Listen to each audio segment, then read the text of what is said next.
Chapter 9.3 notes, double angle, half angle, and reduction formulas. This is page 1. So the top of the page, we have a reminder from section 9.2, which is the sum and difference identities. What we're going to do now is use those to develop a double angle formula for sine, for cosine, and for tangent.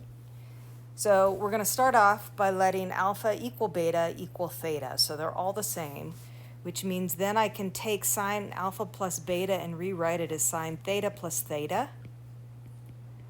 I get sine theta cosine theta plus cosine theta sine theta. Over on the left-hand side, 1 theta plus 1 theta gives us 2 theta. Notice that both of these on the right side are the exact same thing. It doesn't matter what order we multiply them in. So I've got 2 of them. We end up with 2 sine theta cosine theta. And that is the sine double angle formula. Cosine, we're going to do the same thing. We've got cosine theta plus theta, cosine theta minus sine theta, sine theta. So cosine 2 theta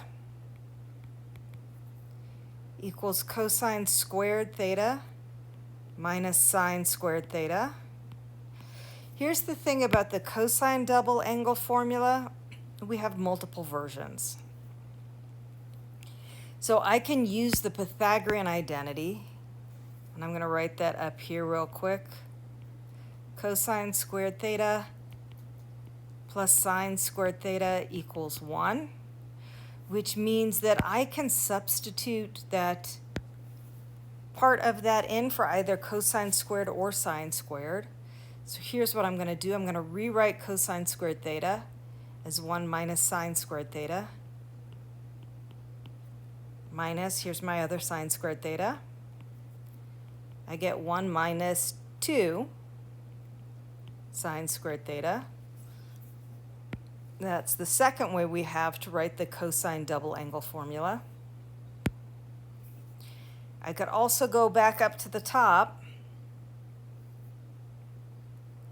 and replace the sine squared theta with 1 minus cosine squared theta.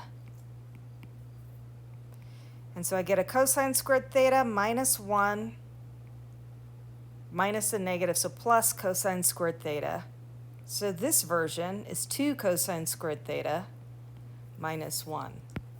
So depending on what information you have, you don't necessarily need both sine and cosine. You can get away with just one or the other. Okay, upwards and onwards, tangent. We're going to do the exact same thing. We've got tangent theta plus theta. That's going to give me a tangent theta plus tangent theta in the numerator. I got 1 minus tangent theta. And so my tangent 2 theta formula is 2 tangent theta. I've got 1 tangent theta plus 1 tangent theta. And in the denominator, I've got 1 minus tangent squared theta.